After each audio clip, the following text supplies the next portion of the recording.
Good evening, everyone. Thank you for joining us for our virtual fireside chat in Europe. As you can see on the screen, we have some answers for our fun little quiz about what you most value about UVA, and it looks like community and education are at the forefront, which is great for this evening, as we are all very excited to join you this evening in our own sense of digital community, since we can't come to you personally. Before we get started, I just have a few quick housekeeping items for you. I'm Margaret Chopade. I work in the Office of Engagement and Annual Giving in the Office of Advancement with our alumni, parents, and friends throughout the world. This program will be shared on our UVA Club's website at the end of the event. Please be sure to go and visit there. We will send you a link at the end, at the conclusion of this event, so that you can find it easily, as well as a survey if you don't mind filling that out and letting us know how you think the evening went. We also will be recording this, so please know that by participating, you do grant the University of Virginia the right to use your voice or likeness in any depiction of it for these events, including as we share on social media. We would love to, as I mentioned earlier, we'd love to know who's in the audience tonight. Please feel free to write in your chat box. Let us know who's here, your name, where you're coming from. We will have a live opportunity for Q&A, and there are two ways that you can participate in this. One will be you can write in the Q&A chat box, and we can ask questions live, and I can ask those questions on your behalf. Or there is a raise hand function, and you're welcome to raise your hand during the portion of the live Q&A so that you can actually use your audio, and we can allow you to unmute so that you can ask the questions to the panelists directly. So without further ado, I'd like to introduce you to your first panelist, which is our Vice Provost of Global Affairs and Ambassador, Steve Moll, with the University of Virginia. In this role, he's the primary lead on global relations at the university. He's responsible for developing a strategic vision, designing outreach, and overseeing international activities. Steve is responsible for overseeing institutional development of global partnerships, developing a wide array of services, programs, experiences, and strategic partnerships that promote global imagination within the university community. Steve joined the university in August of 2018 after a 36-year career in the US Foreign Service, which includes serving as acting under Secretary for Political Affairs, implementation of the Iran nuclear deal, and service as the ambassador to Poland and Lithuania. So Steve, thank you so much for joining us, and please feel free to introduce the rest of our panelists. Thanks so much, Maggie. Hello, Europe. It's great to see all of you and to have you here on our fireside chat this evening. Thanks so much for taking the time to join us. Working as Vice Provost for Global Affairs, I am worried about and concerned about our relations with all of our communities around the world, but it became very clear to me within a few weeks of arriving that our active community in Europe is a really special place that we rely on very heavily. So thank you very much for your loyalty to the university and all the work that you do for UVA there in Europe. Europe, in fact, was the first place I visited on the job, along with Jim Ryan on his first overseas trip as president of the university, when we traveled to London last June to meet with so many of our alumni and friends and students and parents there. And we're so eager to get beyond the pandemic, as I know all of you are, so we can come back and continue to build those relationships in other parts of the continent. As Maggie mentioned, as Vice Provost for Global Affairs, I'm the senior person at the university responsible for implementing Jim Ryan's strategic directive to create a global experience for every single one of our undergraduate students. And up until the time of the pandemic, we had a pretty good story to tell on that. More than 40% of our student body has had some kind of study abroad experience. We're obviously aiming to get that number even higher through more support for study abroad programs. But having a global outlook and a global experience isn't just about studying abroad, although that's an important part of it. we also aim to internationalize the environment here on grounds by having a larger contingent of international students attending here. Last year, we had about 5% of our undergraduate student body coming from overseas. We'd like to get that number up even higher. And we're also working to globalize the curriculum that we teach here at the university. Our fastest growing undergraduate major, for example, is the Global Studies program. Last year, we received over 500 applications from students to major in global studies. Unfortunately, we don't have enough faculty yet to accommodate all of that, so we've had to turn a couple of hundred away, but we aim to continue to grow that program so more and more students can graduate from here with a global studies major. Undoubtedly, the events related to the pandemic this year have made this a much greater challenge with the shutdown, as you all know, of visa operations at US embassies and consulates around the world, the travel restrictions that prevent students and others from traveling to the United States from Europe, China, Iran, and now Brazil, and the lack of availability of flights. So all of this together has created quite a challenging time for us. Back in the middle of March, when President Trump announced that he would be closing the border to travelers from Europe, we had quite a scramble in bringing back. We had about 400 students studying abroad overseas at the time. Fortunately, we were able to get them all back. Required a lot of creativity and innovation in how we did it, but we were able to get them all back within a few days. Because of continuing risks of the pandemic, we unfortunately canceled all of our study abroad programs this summer. We have not yet decided on the fall. We will decide what programs we'll go forward with by the end of this month in June. A much bigger challenge is figuring out under what kind of circumstances the university will open this fall, the fall semester. President Ryan announced about a month ago that we are committed to resuming instruction at the university on time when the fall semester begins on August 25th. However, this coming semester is going to look a lot different from any other semester has at UVA in the past. Many of our classes will be taught online, especially the larger ones. We will be setting a level above which the number of students will require all of the teaching to be online, but we are planning on having smaller classes, having in-person instruction in the classroom. As you all might imagine, there are lots of other questions that we need to address. For example, the density of students who live in the dormitories. We're looking at that very closely. The rules and procedures we'll need to follow for feeding our students and access to the cafeterias and other food eating areas. We will need to figure out what to do about students who find themselves exposed to the virus. So we will have an extensive contact tracing program. We will have an extensive testing regime in place. In fact, UVA, we're very proud of this, was one of the first universities in the United States to develop its own COVID test for its use here.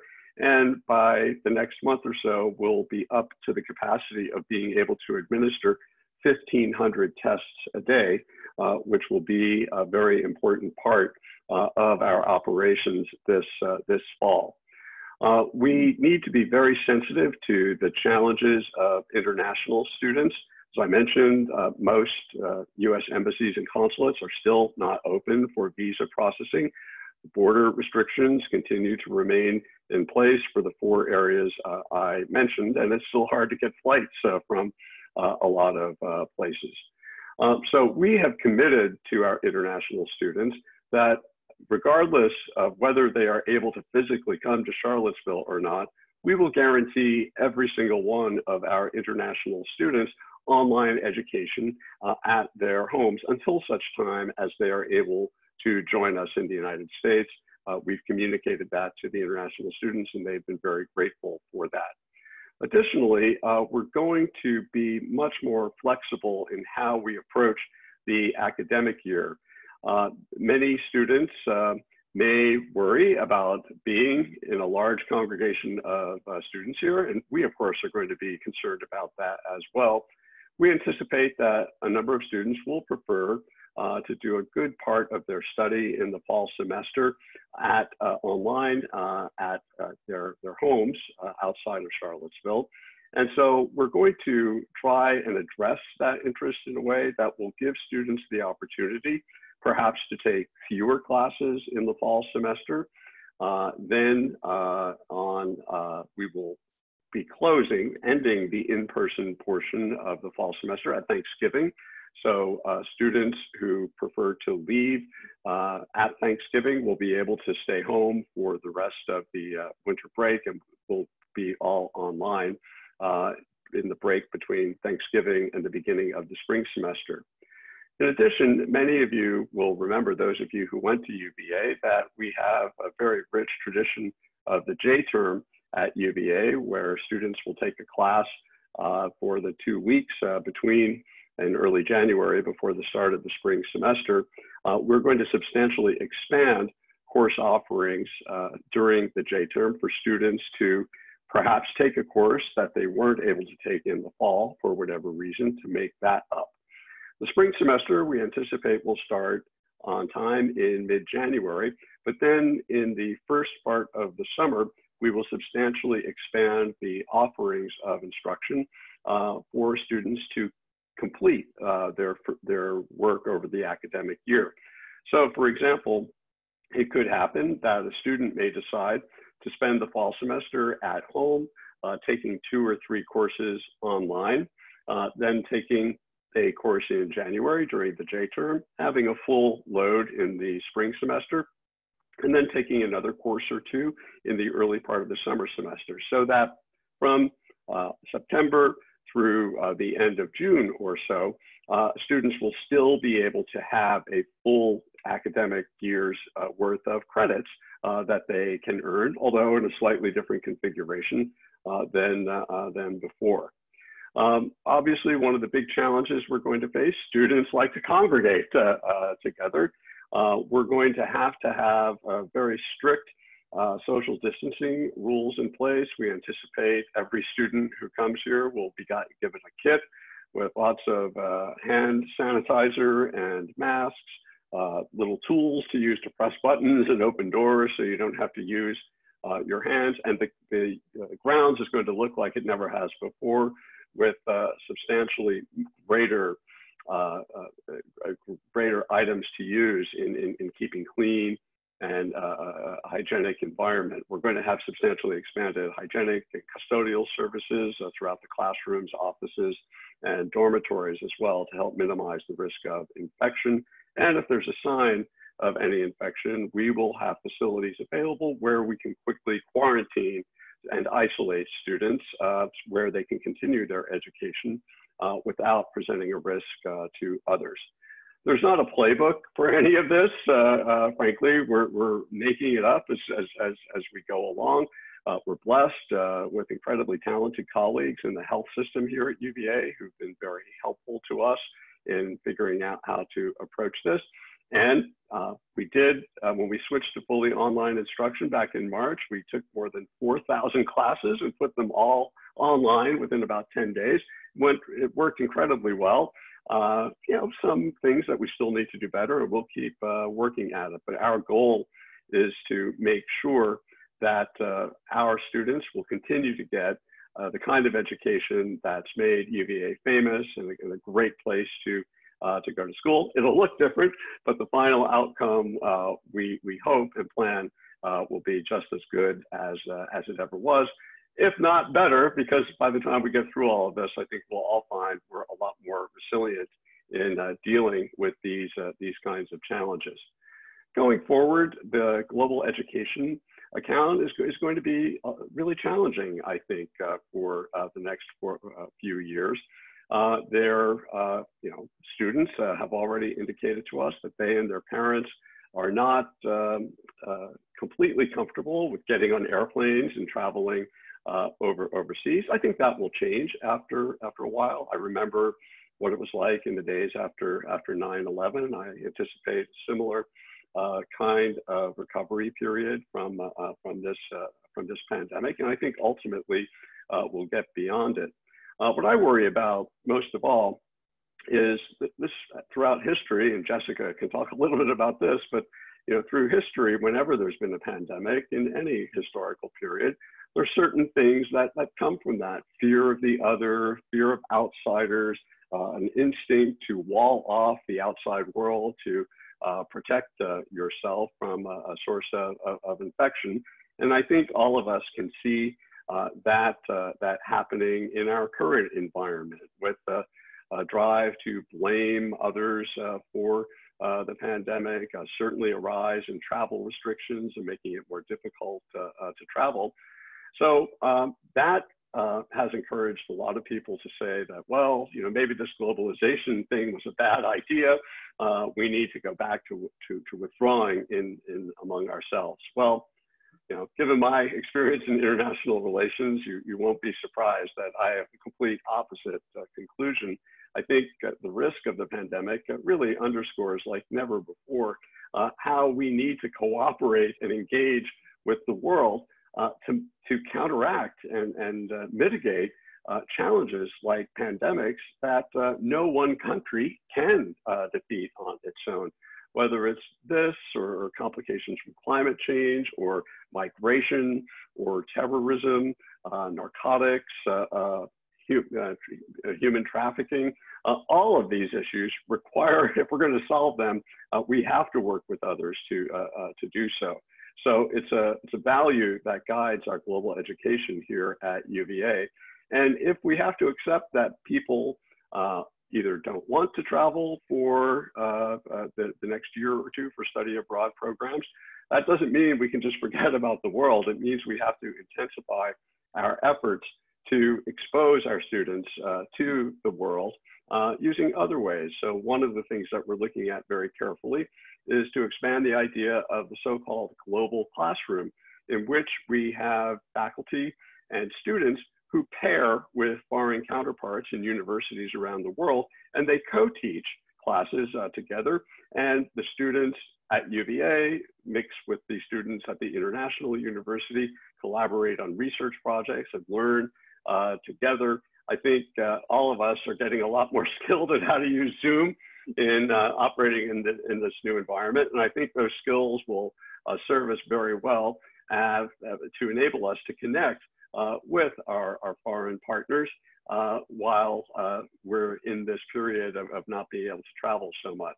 We're also going to be continuing our effort. There's a growing demand, as I mentioned, for our global studies major, that even as we were figuring out how to bring home hundreds of students from overseas, the numbers of our students applying to major in the global studies major increased by about 33% over the year before. So it's clear our students want to have a more global orientation.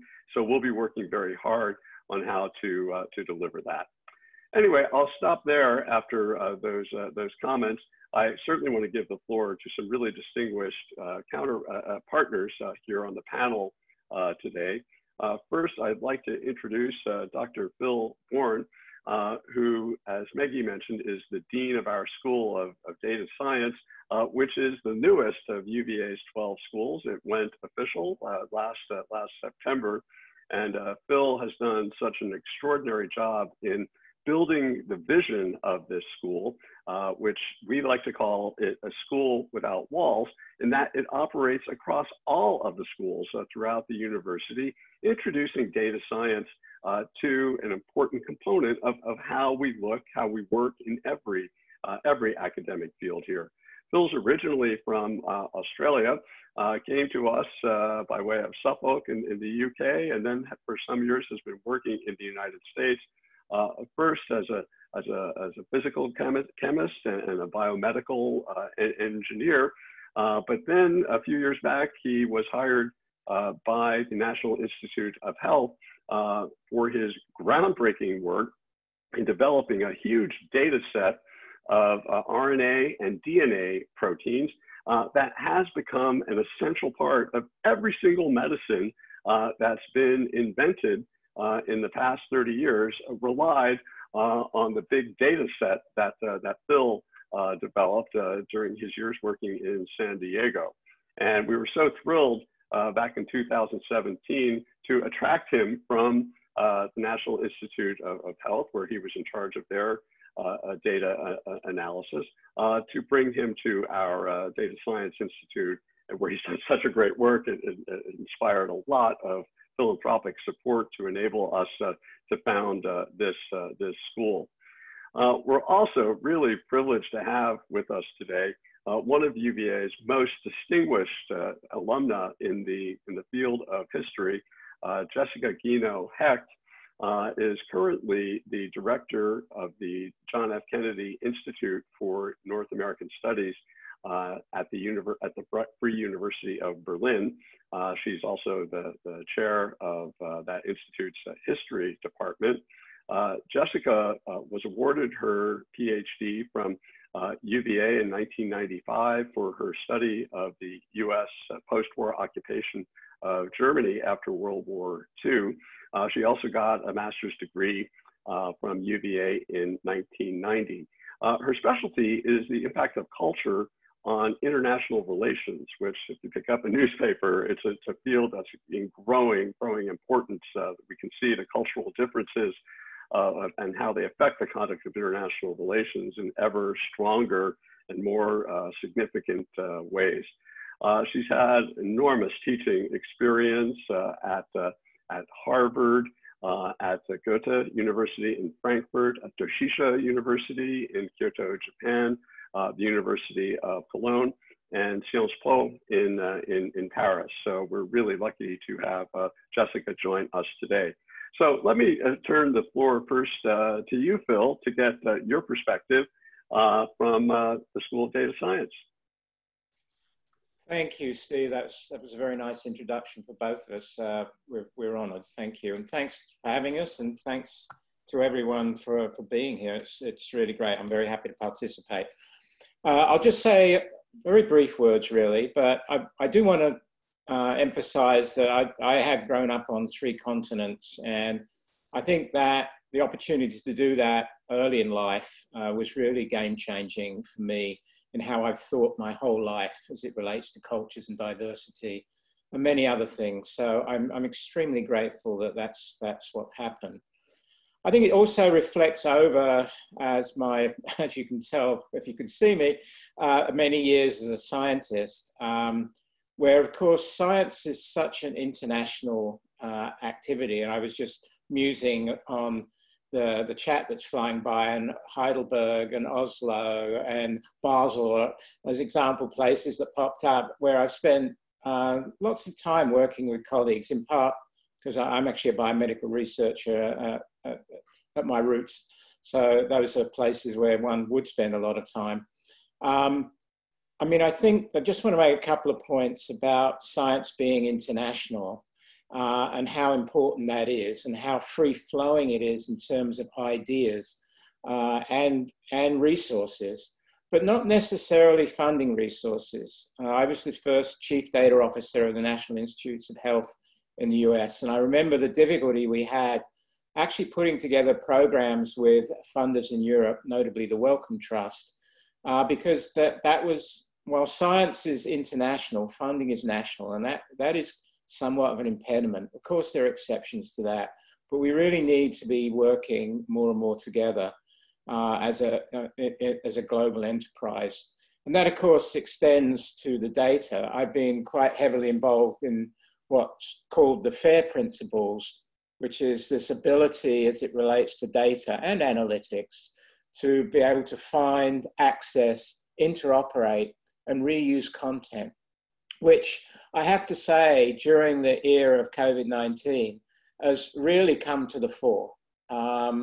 You know, cultural differences and fear of being scooped and all these kinds of things that normally exist in academia have really gone to one side, and we're really actively working together as a global community, sharing data, ideas, tools, all sorts of things. And it's really, I think, I've seen nothing like it in 40 years of academia. So that to me is just really refreshing. And we're trying to, in effect, build a school, as Steve mentioned, a school without walls, which really is sort of based on that kind of culture of transparency as much as possible, at the same time preserving the rights of the individual. And I think, you know, we've made some good progress in what we're doing, both institutionally and more globally. Just to give you a couple of sort of data points around that relate to what we've done and also the current situation. We've had in the 7 years that we've been running programs, predominantly a Masters in Data Science program, we've had students from 64 countries. So that's encouraging to us. And, you know, we also operate a hybrid system of both essentially parallel programs online, not just Zooming lectures, but really integrated contextual programs that really drive home the ideas that we're trying to espouse in data science. So we have that, and so that really facilitates what we're trying to do online, and it's sort of, it removes the impediment of geographic location, and really, not completely, of course. And of course, as you all know, the undergraduate experience and graduate experience at UVA is unsurpassed, as I found in my 3 years here. So I think, but as much as possible, we're trying to address that. We work with sister institutions. Data science is a very new phenomenon. It's really, in many ways, driving a lot of decisions in society. I mean, it's hard to find a sentence that doesn't contain both COVID-19 and the word data. And so, you know, we're really trying to facilitate the effective use and the proper use of data, really for societal benefit in a very ethical way. That's really the underlying, I could go into a lot more detail, but the philosophy of the school.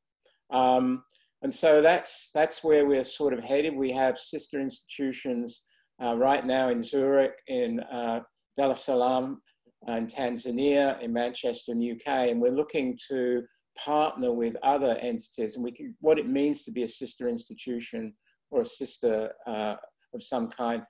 Certainly we could talk about if there's interest, but I think what's important is we really get to your questions here.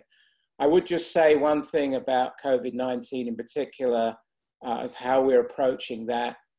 We see that very much our approach to that with data science as really a soup to nuts approach.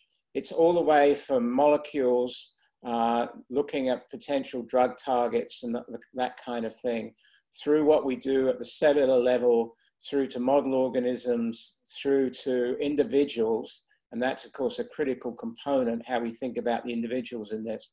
And then populations themselves, but not just purely from the biomedical aspects, but also from the socioeconomic aspects. What kind of disparities exist? How can we address that? And so on. So lots of different components. I think the key of what we're trying to do above all else is to aggregate data in new ways to address new questions by new people, to come up with new solutions that are going to better society. That's our objective. So I'll stop there, and thanks very much for having me. Thanks so much. Jessica. All right. Thank you very much to everyone for having me on board on this panel, and hello and thanks to everyone out there. I see on my chat board the same that everyone else is seeing, which is a stream of questions, or rather comments and hellos from people around the world, really, who either have fond memories of Charlottesville and UVA, or who are looking forward to joining the team of UVA, either online or hopefully on campus in one way or the other. I'm very pleased to have heard you say, Steve, that there's such an interest in global studies.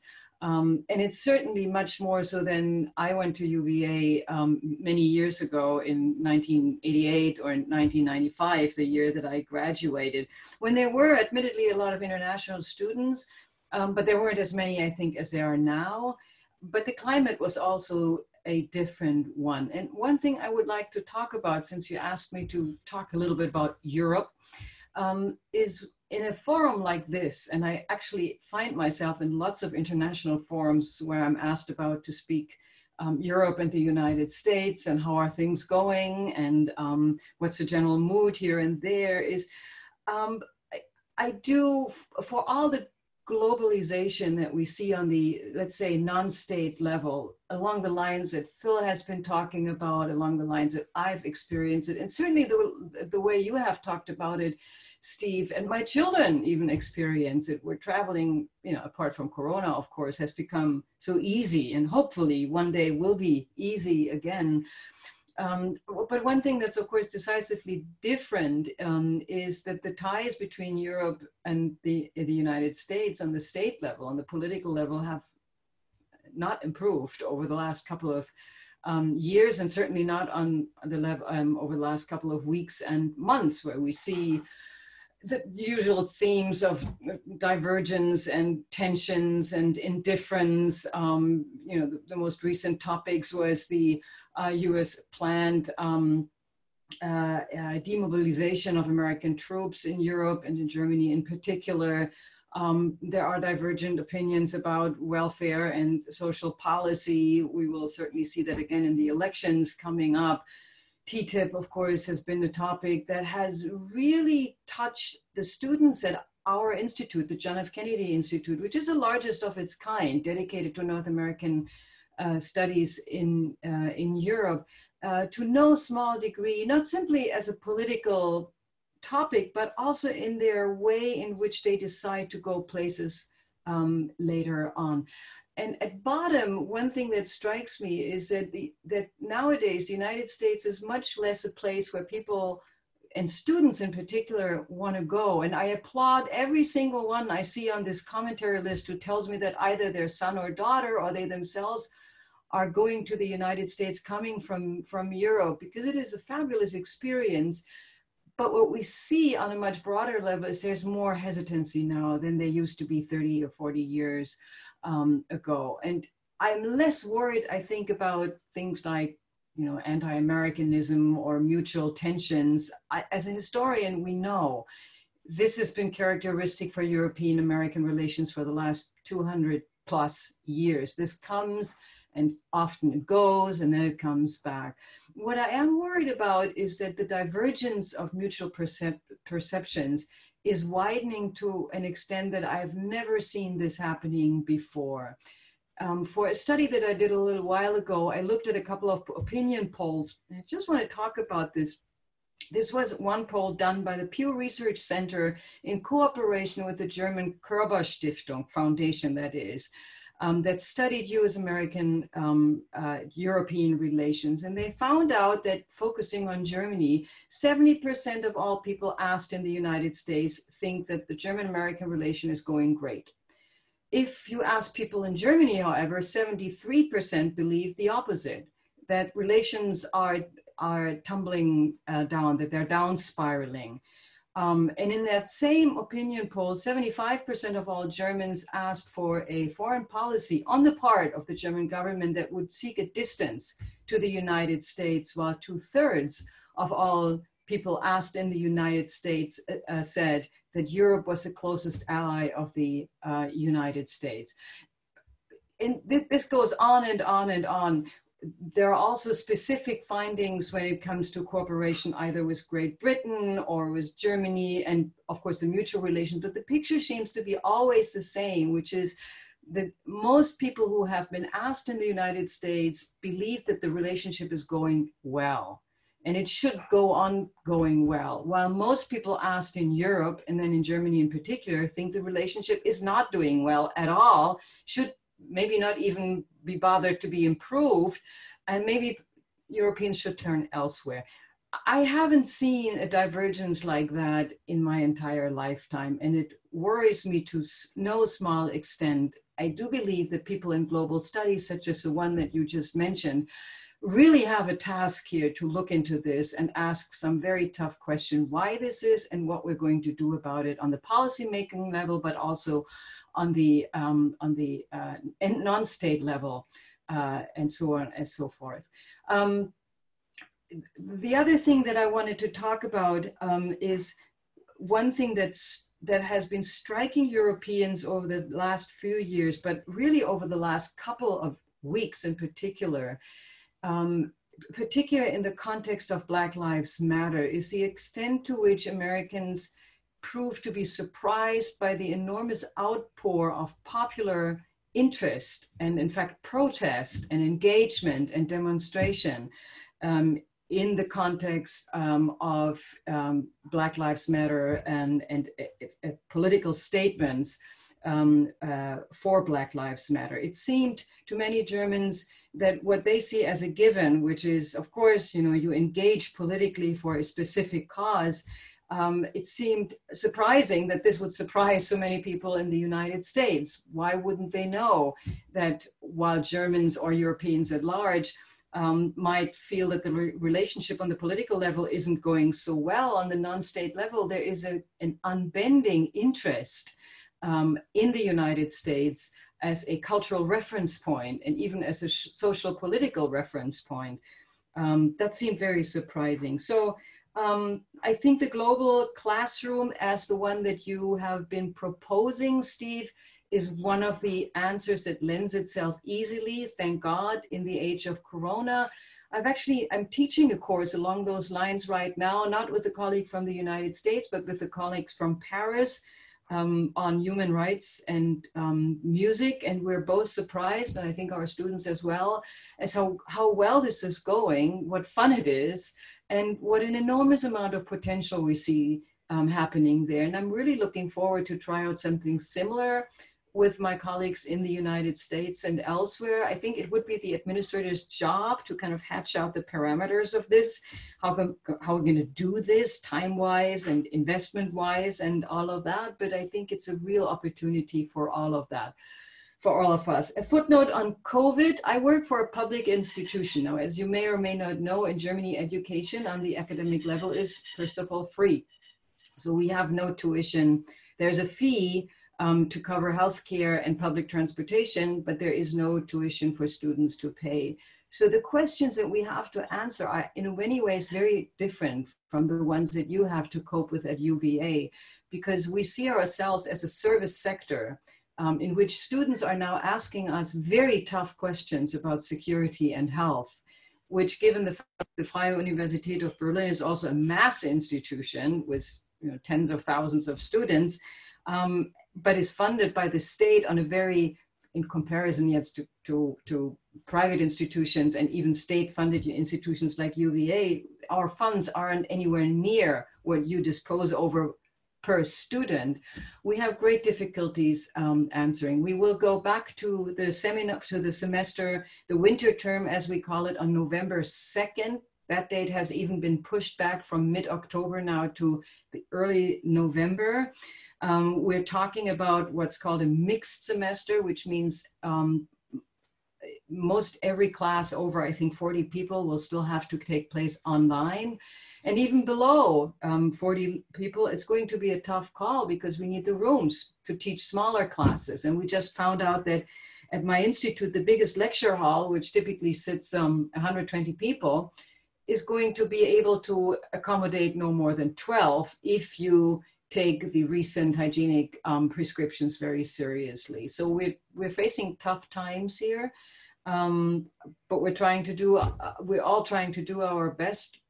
But it really seems to mean that we won't really see a normal semester until, say, the summer of 2021. And even now, and even then, who knows what's going to happen. Thank you very much. Thanks so much, Jessica. I suspect you're right. I hope you're not right, but I suspect you are. We'll just have to keep adapting. to the circumstances to keep our mission vibrant and moving forward. Maggie, before I turn it over to you to convey questions from our audience, I wonder, Phil and Jessica, if I could give you each question first. You, Phil, you know, it's been so interesting as your leadership brought this School of Data Science to life here at UVA. At the same time, more broadly in our society, and I know this is true in Europe as well, with all of the revelations coming from the manipulation of social media and the harvesting of personal data for commercial or other nefarious purposes, there seems to be a growing backlash towards data collection. And so do you foresee that movement will result in any measures or laws or protocols that will make it harder to use big data to advance good objectives? Yeah, thanks, Steve. I mean, that's a very good question. I mean, if I can answer it, first of all, from a sort of local perspective, it was actually one of the main reasons that I came to UVA. One reaction to forming a new school, which of course, if it's only happened 12 times in 200 years, is quite unusual, was, oh my gosh, this is another STEM takeover. And my response to that was absolutely the opposite, is that whatever we do with respect to data, and it's more than just the collection, it's where all this nefarious activity creeps in all the way along the data cycle. So even to the point of visualizing data under false pretense, you know, and giving false impressions. All of that requires that we really have humans in the loop, that the humanities, and so it becomes a virtuous cycle of everything needs to be checked at a human level. That then leads to differences in how we think about and develop algorithms and the kinds of data we collect and how we use it. And so you start to get this virtuous cycle that really embraces the arts and the sciences. And I think, to me, that's sort of really the encouraging part of it. And I think Europe, frankly, has done a significantly better job with respect to the kinds of legislation and the kinds of laws and policies that they put in place. It's by no means perfect in either place, but certainly into you know, how data is used by whom, who owns data. You know, it's still pretty unclear in many aspects of what goes on in the US as to who owns it. So, you know, I think that there's a lot to be learned from what's going on globally. And we're starting to see that seep back over here. And I think that's actually a good thing. Yeah, good. Thanks. Thanks a lot, Phil. Jessica, if I could, just to ask you, you know, when I was in the Foreign Service, I spent most of my career either working in Europe or in partnership with our European allies in pursuing various objectives in common, whether it was on Iran or elsewhere in the Middle East or vis-a-vis China. And so I've been watching this trend that you commented on this, you know, rapid and broad divergence in how the US and Europeans look at each other and look at the world. So I wonder, do you think that this will drive Europe, in fact, to set itself apart from the United States or to look for another strategic partnership? And will it be harder because as we're going through so many wrenching processes here in the United States, Europe's doing the same thing. I mean, with Brexit and certainly the divergences between countries like Hungary and Poland on the one hand and Western Europe on other, will that make it harder for Europe in general to establish an alternate profile? That's a great question. And of course, I'm a historian, so I deal with the past, right? When I talk about the future, I'm no more than an informed newspaper reader. I think the important thing to understand here is that this is a trend that is not new. And I'm always a bit taken aback by the extent to which newspaper editors, really on both sides of of the Atlantic Oceans ascribe the current mood and the current tension and divergence to recent political developments and personnel. But this is something that has really been going on, at least on the political level, since the 1970s, really since the Nixon-Kissinger administration started seeing Europe not anymore as a partner within that European integration policy that post-war leaders had devised, but started to believe that Europe was transforming into a rival. And I think it was Kissinger himself who said, we got to stop that. We have to do something so that these Europeans, West Europeans at the time, of course, don't get out of hand. They're getting too self-conscious, they're getting too independent, they're getting too critical. And they started a policy that's very much still in place and has been in place for a long time over the consecutive administrations, which essentially set bilateral relations, right? Let's talk to individual countries and maybe even have them play them out against each other. But in any case, let's avoid talking to Europe as a whole, or if that should be necessary, let's make sure we get a seat at the European desk. And we can argue to what extent that strategy paid off, but it's very much still a strategy that's in many ways still in place. This bilateralism at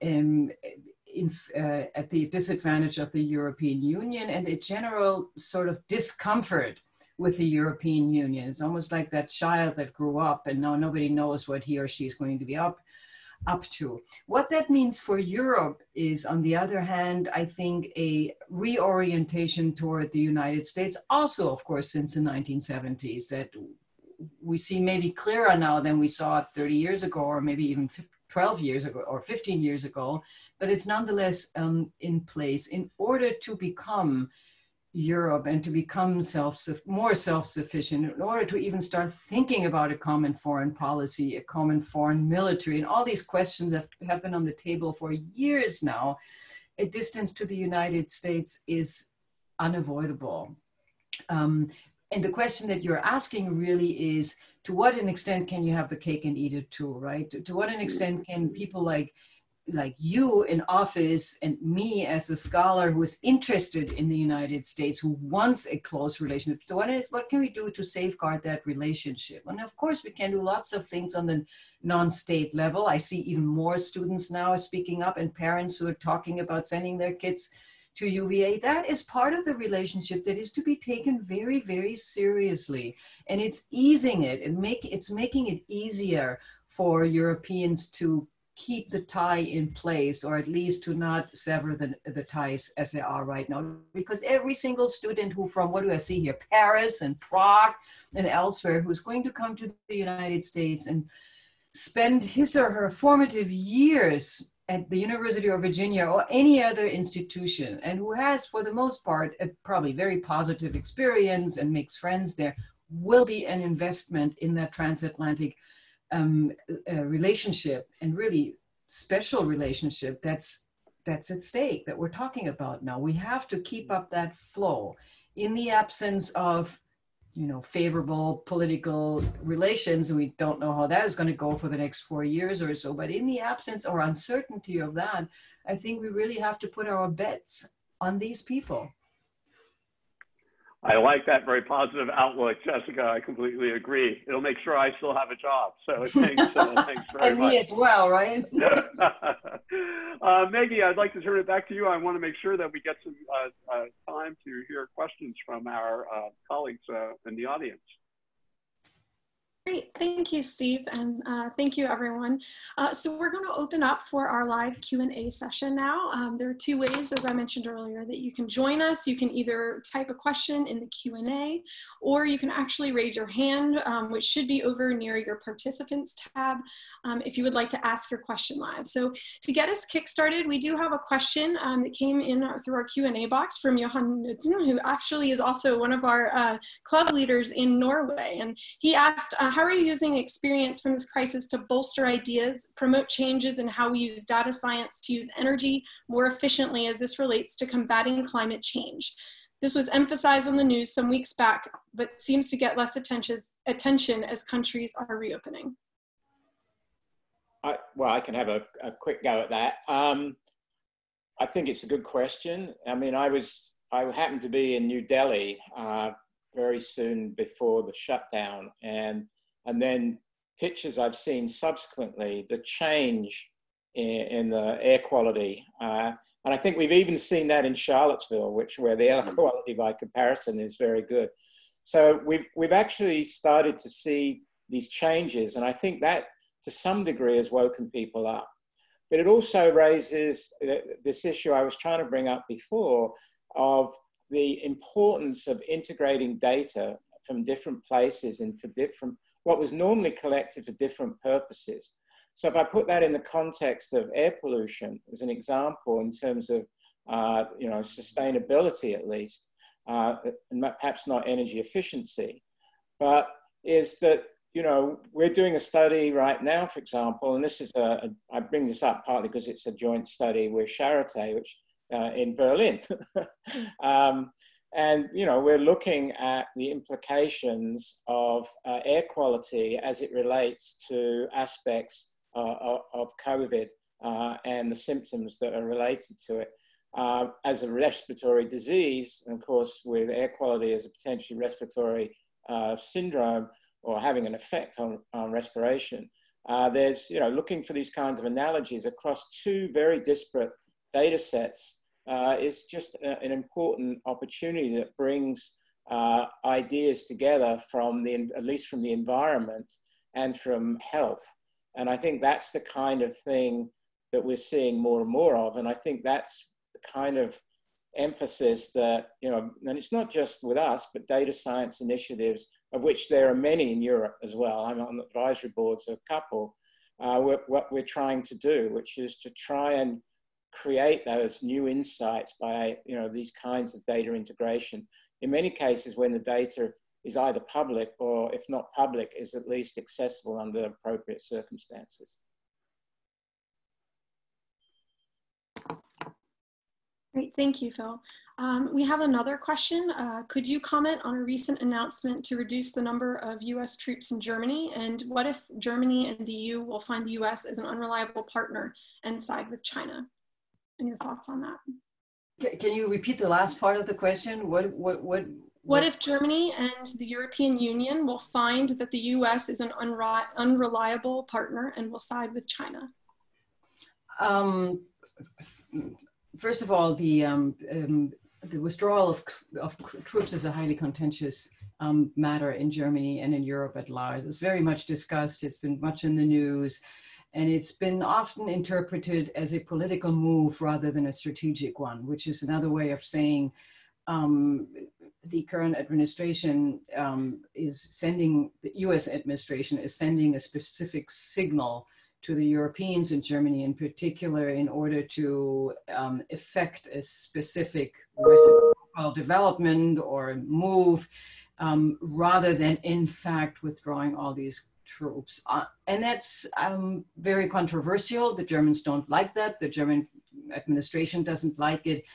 But there's a sizable faction that's really asking, is that really going to happen? Because having US troops in Germany is not just an advantage for the Europeans and the Germans. It's also a strategic advantage for the United States that has bases all over the world, and these bases hang together. There's a strategy behind that that doesn't really allow it to close down quite a number of them, including the one in Germany. And so I think the question to ask here is, to what an extent is this really going to happen, or to what extent is this a political play that we are currently seeing? Germany siding with China, I don't see that happening anytime soon. In that poll that I mentioned before, I did see that actually number-wise, it's more Americans who are likely to change or ask for a favorable interaction with China, both on the commercial level, but also on the strategic, in terms of its strategic, political, perhaps even military partnership. 59% said they'd rather cooperate with China than with any other country in the world. And I would venture you don't find those numbers in Germany at large.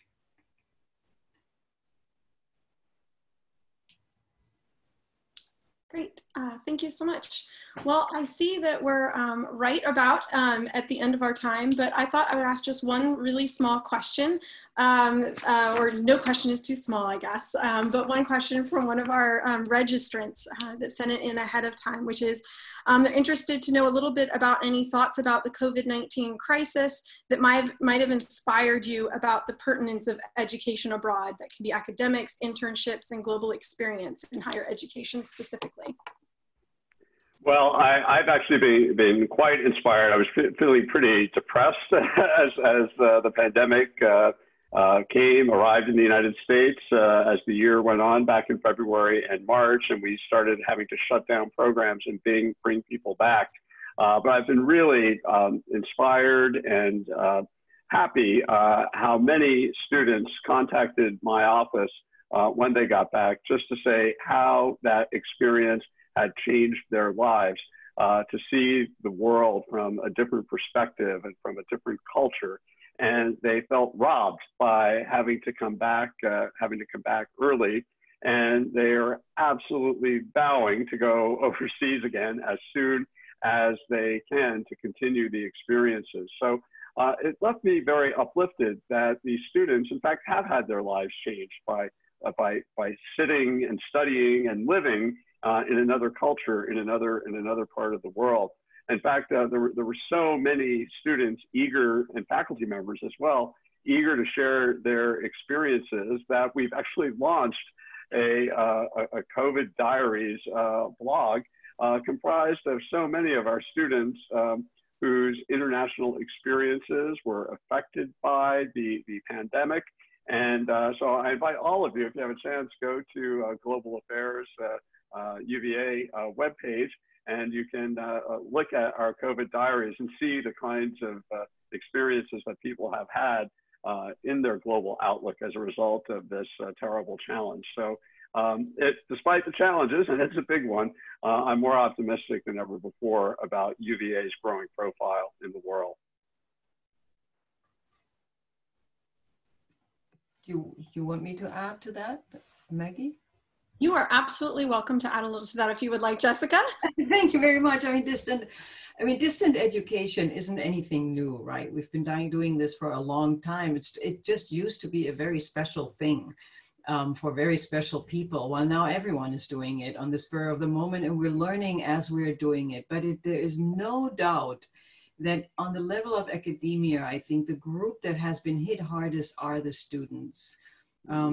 We did a student opinion poll at our institute a little while ago in the history department, only we're repeating it now at the Kennedy Institute. And the one thing that the students complain most about is precisely what Steve mentioned earlier. They don't get to meet each other anymore. And they haven't figured out, and I think this is the challenge for all of us, they haven't figured out alternative fora yet as to how to replace that. You know, the coffee in front of your screen isn't quite what the bar used to be, and the college exchange cannot be replaced with even an ad hoc, house party program setting along those lines.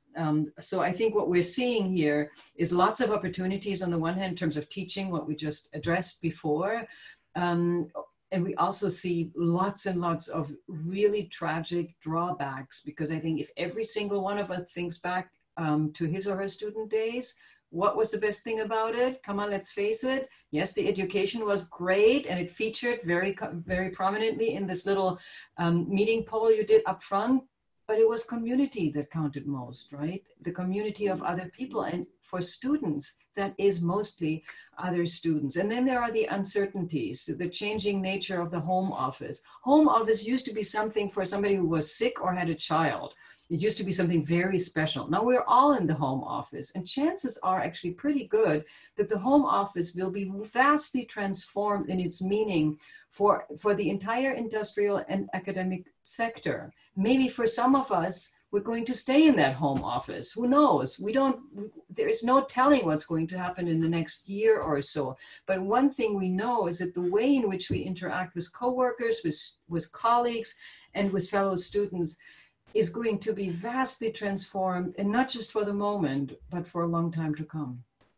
I would, if I may, just add partly from a geek's point of view, of course, that just to give I mean, I accept everything you say is you're never going to replace that human experience.